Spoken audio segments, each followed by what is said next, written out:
कक्षा एकादश के समस्त विद्यार्थियों का पशुपालन के नए वीडियो में स्वागत है।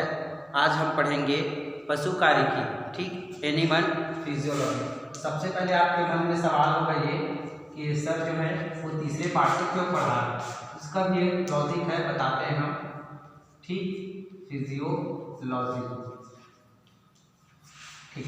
चलो उसके क्या है, एक ये है उसका आइडिया फिजियोलॉजी। तो उसका ये है कि पहला अध्याय और दूसरा अध्याय जो है नॉर्मल, वो दोनों पार्ट क्या है, इजी है, बहुत इजी है। आप उसको थ्योरी है, थ्योरी बेस पर पढ़ोगे तो समझ आ जाएगा। वो चीज़ें आप जनरल देखते होंगे, वो एग्रीकल्चर नहीं सभी सब्जेक्ट वाले जानते हैं। तो हम लोग समय को देखते हुए थोड़ा पढ़ाई वाली चीज़ से पढ़ाई करेंगे। चलिए आज हम देखेंगे पशु कार्यकी। कार्यकी दर्शन होता है कार्य करना, ठीक। इसको हिंदी में क्या बोलते हैं, पाठ का नाम पशु कार्यकी।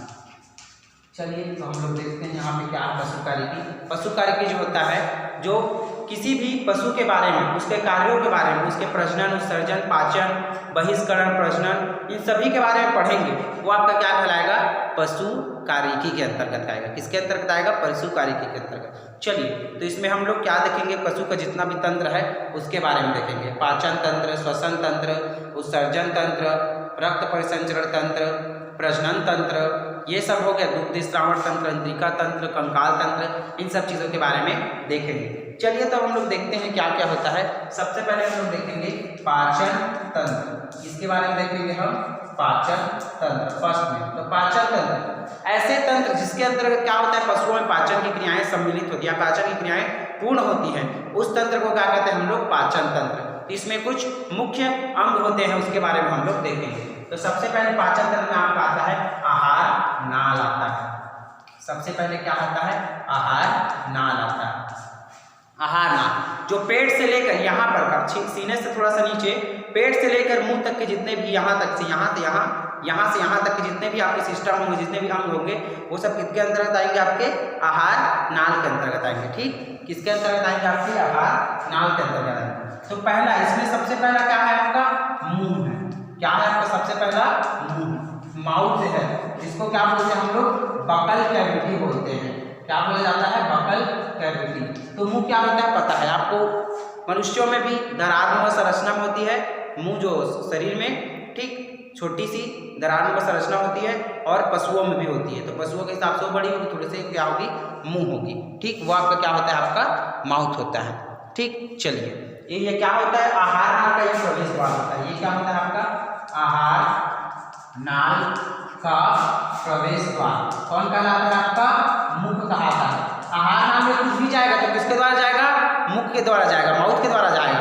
तो आहार नाल का क्या कहलाता है, वो प्रवेश द्वार कहलाता है। कौन कहलाता है, आपका माउथ कहलाता है। सेकंड, इसके बाद हम लोग देखते हैं फेरिंग्स देखते हैं। इसके बाद सीधा हम लोग टॉपिक पे आते हैं, फेरिंग्स।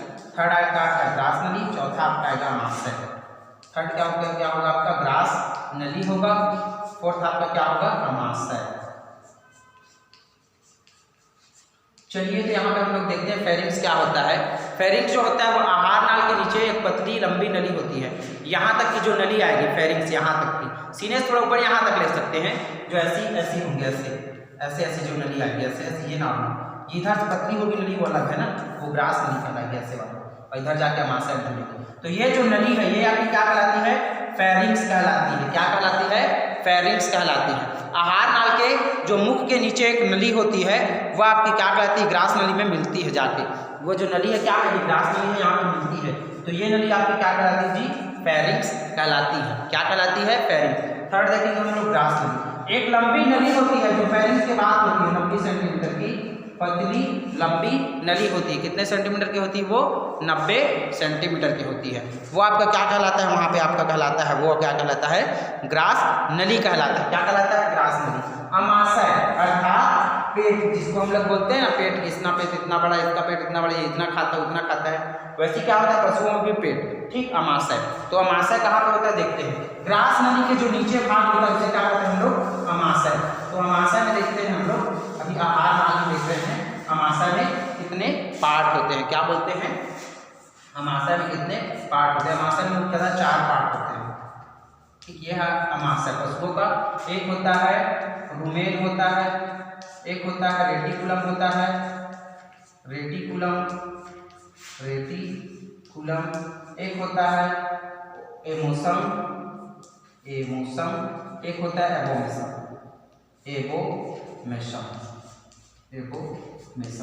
ये 4 पार्ट मनुष्य में होता है ना ऐसा। ये केवल जुगाली करने वाले जीवों में होता है, ऐसा नहीं होता है कि तुम लोग बायो पढ़ रहे हो, ऐसा नहीं होता है कि मनुष्य में होता है।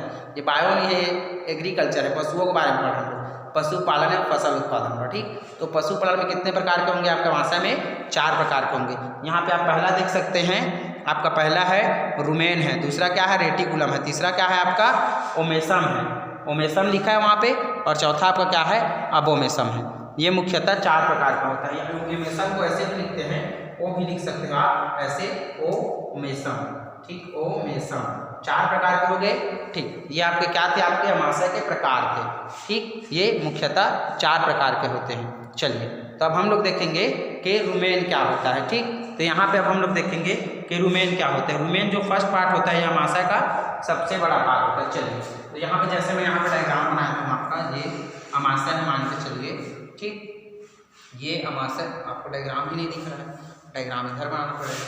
ठीक, अमाशय बनाए थे हम लोग 4 पार्ट में अमाशय, यहाँ पे आपको डायग्राम चलिए। ठीक, तो ये मैंने मान के चलिए ऐसे बनाया डायग्राम, ऐसे ये मान के चलिए एग्जाम्पल पर, ऐसे मान के ऐसा नहीं होता लगभग, ये ऐसा समझ जाओ ऐसा। ठीक, तो ये आपका ऐसा ये अमाशय है, ये मान के चलिए क्या है आपका अमाशय है। ठीक, तो ये है आपका अमाशय। तो सबसे जो बड़ा भाग ये आपका क्या कहलाएगा? ये वाला जो है, ये बड़ा भाग होगा सबसे, ये आपका क्या कहलाएगा? रुमेन कहलाएगा। क्या कहलाएगा? रुमेन कहलाता है। तो अमाशय का सबसे बड़ा भाग क्या कहलाता है? आपका रुमेन कहलाता है। ठीक, और उसके बाद जो सेकेंड आपका जो भाग होता है, द्वितीय भाग, वो आपका क्या कहलाता है जी? जो द्वितीय भाग होता है उसे क्या कहते हैं हम लोग? स्प्लीन बोलते हैं। जो यहाँ ऊपर जो यहाँ छोटा सा ऐसा निकला रहेगा, वो आपका क्या कहलाएगा? स्प्लीन कहलाएगा। क्या कहलाएगा? आपका स्प्लीन कहलाता है। ठीक, और जो चौथे नंबर पर जो छोटी भाग होती है, ठीक, छोटी भाग होती है, वो यहाँ पे लोग जैसे इस संरचना में, वो आपका क्या कहलाएगा? रेटिकुलम कहलाएगा। रेटिकुलम कहलाता है। क्या कहलाता है? रेटिकुलम कहलाता है। फिर हम लोग देखते हैं ओमेसम और एबोमेसम। ठीक, ओमेसम, यहाँ पे एक छोटी संरचना होगी, वो आपकी क्या कहलाएगी? ओमेसम। क्या कहलाएगी? ओमेसम। और ये बड़ी संरचना क्या कहलाती है आपकी? अबोमेसम। मतलब रुमेन के बाद दूसरी बड़ी संरचना क्या कहलाती है? अबोमेसम। अबोमेसम कहलाएगी। तो ये थी आपकी अमाशय के मुख्यतः 4 भाग। पहला था आपका रुमेन, दूसरा था रेटिकुलम, तीसरा था ओमेसम, चौथा था एबोमेसम। ये मुख्यतः 4 प्रकार के भाग होते हैं। ठीक, किसके होते हैं? अमाशय के। तो नॉर्मल जैसे आप इसको कैरेक्टर देखेंगे तो नॉर्मल हम लोग देख सकते हैं रुमेन नॉर्मल आपको यहाँ पे क्या दिखाई दे रहा है? रुमेन सबसे बड़ा भाग दिखाई दे रहा है। तो हम लोग क्या बोलेंगे?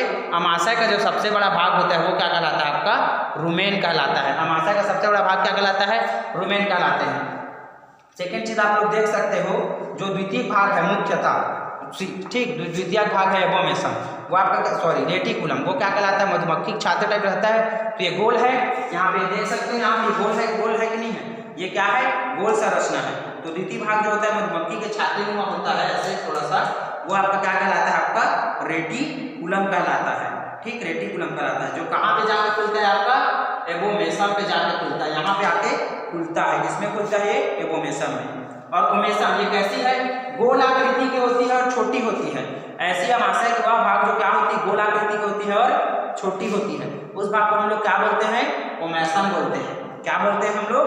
ओमेसम बोलते हैं। एबोमेसम नेक्स्ट आता है, इसको क्या बोलते हैं हम लोग? ट्रू अमाशय बोला जाता है। इसका मुख्यतः 2 पार्ट होता है। ठीक, 3 पार्ट होता है, सॉरी, इसका मुख्यतः 3 पार्ट होता है, सॉरी 2 पार्ट होता है। ये एबोमेसम का 2 पार्ट होता है। एक वाला पार्ट होता है फंडिक होता है, ठीक, और दूसरा पार्ट होता है आपका पाइलोरिक होता है। कौन सा पार्ट होता है? फंडिक और पाइलोरिक। इसमें 2 पार्ट होते हैं। ठीक, एक होता है फंडिक और दूसरा होता है आपका पाइलोरिक अमाशय में। तो इतना समझ में आ गया। और इसे कौन सा अमाशय कहा जाता है? अबोमेसम को ही सत्य अमाशय कहते हैं। अबोमेसम यहाँ पे अबोमेसम को क्या बोलते हैं? सत्य अमाशय। ट्रू स्टमक, सत्य अमाशय, इसे कहा जाता है अबोमेसम को। इसके कितने पार्ट होते हैं? 2 पार्ट होते हैं। एक होता है फंडिक और एक क्या होता है? पाइलोरिक। तो ये था आपका जनरल पाचन तंत्र में था आपका ये अमाशय था। ठीक, अब इसके देखते हैं हम लोग कुछ जैसे सहायक अंग होते हैं। ठीक, अब छोटी आंत देखेंगे और बड़ी आंत देखेंगे और कुछ कुछ देखेंगे। ठीक, चलिए इसको मिटाते हैं। तो यहाँ पे देख सकते हैं नॉर्मल जो ऐसी संरचना होती है उसको क्या बोलते हैं हम लोग? छोटी आंत। तो छोटी आंत में मुख्यतः 3 पार्ट होते हैं। कौन कौन सा? पहला होता है आपका ड्यूोडेनम, दूसरा होता है जेजुनम, तीसरा होता है इलियम। तो ड्यूोडेनम क्या होगा आपका? छोटी आंत का। छोटी आंत का वह भाग जो ऊपर रहता है, जो अमाशय से खुलता है, सॉरी जो अमाशय का भाग ड्यूोडेनम में खुलता है, ऊपरी संरचना, वह क्या कहलाता है? ड्यूोडेनम। यहाँ से ऐसे करके अमाशय जुड़ा होगा इधर। ठीक, तो यह मुख्य संरचना क्या कहलाएगा? उसका ड्यूोडेनम कहलाएगा। और जो बीच में यू आकार की जो नली होती है 38 मीटर की होती है, ये 38 सेंटीमीटर की होती है, सबसे चौड़ी नली आपकी लंबी नली होती है, वो क्या कहलाती है? जेजुनम भाग कहलाती है, जेजुनम भाग। और जो अंतिम में जो सीकम से जुड़ी होती है, ठीक, वह आपकी क्या कहलाती है? इलियम कहलाती है। जो सीकम से जुड़ी होती है वह भाग क्या कहलाती है? आपकी इलियम। अब इसी में देखोगे बड़ी आंत। तो बड़ी आंत क्या होगी? इसकी चारों जो आंत पाई जाती है वह क्या कहलाती है? आपकी बड़ी आंत कहलाती है। क्या कहलाती है? आपकी बड़ी आंत कहलाती है। ठीक, ये भी मुख्यतः 4 भाग के होते हैं। ठीक, इसके क्या होते हैं मुख्यतः? सॉरी, इसके 3 भाग होते हैं। यहाँ पे जो अंतिम भाग होगा वो आपका क्या कहलाएगा? रेक्टम कहलाएगा, बड़ी आंत का। ठीक, तो आपका ये वाला पार्ट क्या कहलाता है? लास्ट वाला भाग जो एनस में खुलता है वो आपका क्या कहलाता है? रेक्टम कहलाता है। ठीक, क्या कहलाता है? रेक्टम कहलाता है। चलो इसको मिटा के बनाते हैं नॉर्मल। चलो देखते हैं, मान के चलिए ये बड़ी आंत का देख रहे हैं हम लोग। बड़ी आंत का चलिए देखते हैं। यहाँ पे नॉर्मल ऐसा तो नहीं होता है डायग्राम में, लेकिन आप अच्छे से बनाइएगा। ठीक, ये मान चलिए बड़ी आंत है, जो घूमी हुई संरचना है, नलिकानुमा संरचना, वो छोटी आंत जो हम पढ़ चुके हैं। तो बड़ी आंत में क्या होता है? मुख्यतः इसके 3 पार्ट होते हैं। कौन कौन सा आपका? एक होता है रेक्टम, एक होता है कोलन, एक होता है सीकम। तो सीकम ऐसी संरचना जो क्या होती है? नलीनुमा होती है और घूमी हुई रहती है, गोल घूमी संरचना होती है, 7.5 सेंटीमीटर की होती है, 7.5 सेंटीमीटर होती है। कौन? सीकम। फिर आते हैं हम लोग कोलन। कोलन क्या होती है? ये 1, ये 2 और ये 3, समझ जाइए। ठीक, यहाँ पर तो नहीं है, समझ जाइए। ठीक, तो 3 लंबी क्या होती है? नलिकाएं होती है, वह क्या कहलाती है? आपकी कोलन कहलाती है। क्या कहलाती है? कोलन। और आखिरी में जो एनस या आहार नाल का अंतिम छोर, ठीक, एनस या गुदा बोलते हैं उसको। ठीक, मल त्यागने के लिए जहाँ पे संरचना पाया जाता है उसे हम लोग क्या बोलते हैं? उस स्थान को क्या बोलते हैं? एनस बोलते हैं। तो ये था आपका बड़ी आंत। चलिए, तो अब हम देखेंगे कुछ सहायक पाचन अंग। तो सबसे पहले क्या होगा? उसका जीभ होगा। तो जीभ में क्या रहता है? लार होता है। ठीक, लार। तो ये गाय जो होती है, लार, याद रखना, 100 से 200 लीटर, ठीक, 100 से 200 लीटर इसका क्या करती है? आपका लार का उत्पादन करती है। ठीक, जीभ में लार का उत्पादन करती है। ठीक, इसमें कितने ग्लैंड पाए जाते हैं? लार में 3 ग्लैंड। पहला पैरोटिड ग्लैंड पाया जाता है, पैरोटिड लार ग्लैंड पाया जाता है। और दूसरा होता है सबलिंगुअल, ठीक, और तीसरा होता है मैक्सिलरी। इस प्रकार से 3 लार ग्रंथि पाया जाता है इसकी जीभ में। 3 लार ग्रंथि। कौन सा? पैरोटिड, जो सबसे बड़ा है पैरोटिड होगा ना, ये पैरोटिड जो सबसे बड़ी लार ग्रंथि है। फिर होता है सबलिंगुअल, फिर सब मैक्सिलरी। सबसे बड़ी लार ग्रंथि क्या होती है? पैरोटिड। तो पैरोटिड लार ग्रंथि, फिर सबलिंगुअल, फिर सब मैक्सिलरी। ये 3 प्रकार की लार ग्रंथि उसके जीभ में पाया जाएगा। सेकंड क्या देखेंगे हम लोग? दांत। तो दांत मतलब कितने प्रकार के होते हैं? 4 प्रकार, ICPM, incisor, canine, premolar and molar. क्या होता है? Incisor, canine, premolar and premolar. ये एक साइड के दांत हुए, तो वैसे कितने दांत होंगे? एक जबड़े के दांत हुए नीचे के, तो ऊपर के भी होंगे। यहाँ पर भी I/C × P × M ये होगा। चलिए, इसमें दांत क्या होता है? इसमें इंसाइजर क्या होते हैं? ऊपर वाले में 0 होते हैं और नीचे वाले में 4 होते हैं। इनटू, अब मेरे को हाँ प्लस, यहाँ पे प्लस रहेगा। ठीक, फिर C कितने होते हैं? 0, के 9 होते ही नहीं है। प्लस प्रीमोलर कितने होते हैं? 3 होते हैं। और ये भी क्या होते हैं? नॉर्मल 3 होते हैं। ठीक, ये भी कितने होते हैं? 3 होते हैं। 2 मिनट मिटा के लिखना पड़ेगा, फिर आपको नहीं लिखने लगे। ठीक, पास में लिखते हैं थोड़ा। चलिए, तो ये कितने होते हैं? ये 0 होते हैं ऊपर में, ये 4 होते हैं, प्लस के 9 0 होते हैं, प्लस आपका प्रीमोलर 3 होता है, नीचे भी ऊपर भी 3 होता है, प्लस आपका मोलर कितना होता है? 3 होता है, ये भी 3 ही होता है। तो यहाँ पे बिल्कुल भी आप लोग ना मैथ वाले थोड़ा सा मैथ मत लगाइएगा, ना बायो लगाइए, ना फिजिक्स, ना केमिस्ट्री। ये एग्रीकल्चर है। ठीक, और बायो में भी ऐसे ही कुछ होता है। ठीक, तो देखो क्या होता है यहाँ पे, कभी भी गुड़ा उड़ा भाग में मत करना यहाँ पे दांत सूत्र में, तो गलत हो जाएगा। इंटू 2 रहता है, इतना याद रखना। तो यहाँ पे 0/4 = 0 हो गया, खत्म, ये 0 हो गया पूरा, ये भी 0 का 0 हो गया। तो ये बचा है, तो 3 + 3 = कितना होगा यहाँ पे 6 होगा, प्लस कितना होगा यहाँ पे 3 + 3 यहाँ पे कितना होगा 6 होगा। तो दोनों का हम लोग क्या करेंगे, इंटू 2 दिया है तो 6 × 3 = 12, या फिर इसको 6 6 12 जोड़ेंगे ना, कितना जोड़ेंगे 12 × 2 करेंगे तब कितना आएगा यहाँ पे 24 आएगा, कितना आएगा 24 आएगा। और गाय के दांत कितने होते हैं, टोटल 24 दांत होते हैं गाय के। आया समझ में? वहां पे अपना गणितज्ञ वाला दिमाग मत लगाना वरना गलत हो जाएगा। तो गाय के कितने दांत होते हैं, 24 दांत होते हैं। ऐसे सेम टू सेम क्या होता है, मनुष्य में भी होता है, लेकिन 24 नहीं 32 होता है, लेकिन उनका चेंज रहता है। ये ICPM 2102 2102 बटे करके आंसर लाते हैं। ठीक, बच्चों के 20 दांत होते हैं। तो ये समझ में आया कितने होते हैं गाय के दांत, 24 होते हैं। और लाल ग्रंथि आपको बताया पैरोटी, सबलिंगुअल और सब मैक्सिलरी। चलिए इसके बाद हम लोग नेक्स्ट देखते हैं। नेक्स्ट क्या है आपका, यकृत का बात करते हैं। किसका बात करते हैं, यकृत का। यह गाय के शरीर की सबसे बड़ी ग्रंथि होती है, सबसे बड़ी ग्रंथि कौन होती है आपकी, ये यकृत होती है। ठीक, सबसे बड़ी ग्रंथि कौन होती है आपकी, यकृत होती है गाय की। ठीक, आया समझ में? यह थैलीनुमा संरचना का निर्माण करता है।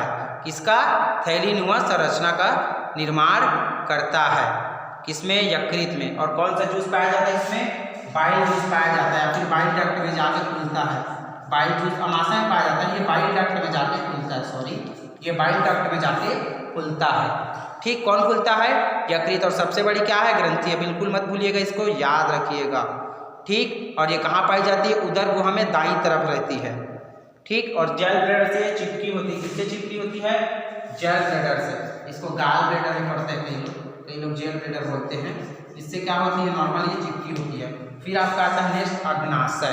अग्नाशय यहाँ पे लिखा हुआ आप देख सकते हो। अग्नाशय कैसा कार्य करता है, चतुर्भुजाकार का होता है, डियोडनियम पर जाके खुलता है। वो आपका क्या कहलाता है, आपका अग्नाशय कहलाता है। ठीक, वो क्या कहलाता है, अग्नाशय। अग्नाशय देखो कौन कौन से हार्मोन का स्त्रावण करता है जी, अग्नाशय 3 हार्मोन का स्त्रावण करता है। एक होता है ग्लूकेगॉन, एक होता है इंसुलिन।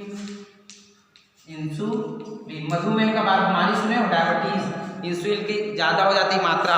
ठीक, तो मधुमेह बीमारी हो जाती है। और तीसरा आपका होता है, यहाँ पे एक और होता है, याद नहीं आ रहा मेरे को, एक और क्या होता है, ग्लूकेगॉन, इंसुलिन, और एक और होता है, नहीं सॉरी, वो शुगर की मात्रा को नियंत्रित करता है। 2 ही होता है इसमें। ठीक, एक होता है ग्लूकेगॉन और एक होता है इंसुलिन। इंसुलिन क्या करता है आपके शरीर में, शुगर मतलब क्या होता है, शक्कर नहीं, शर्करा की मात्रा को क्या करता है, नियंत्रित करता है। मात्रा नियंत्रित करता है, कौन करता है, इंसुलिन। और ये जानवरों में कैसे ही करता है। तो ये था आप लोग का पाचन वाला पोर्शन था। ठीक, अब इसके बाद हम लोग जब नेक्स्ट वीडियो बनाएंगे तो नेक्स्ट वीडियो में क्या पढ़ेंगे हम लोग, प्रजनन तंत्र पढ़ेंगे। किसके बारे में पढ़ेंगे, प्रजनन तंत्र के बारे में। तब तक आप लोग पढ़ते रहिए, लिखते रहिए, घर में रहिए, और हो सकेगा तो क्वेश्चन कीजिए मेरे से। जो समझ में नहीं आता है आपको ज़रूर बताऊंगा मैं, और ध्यान से पढ़िए। तब तक के लिए वंदे मातरम।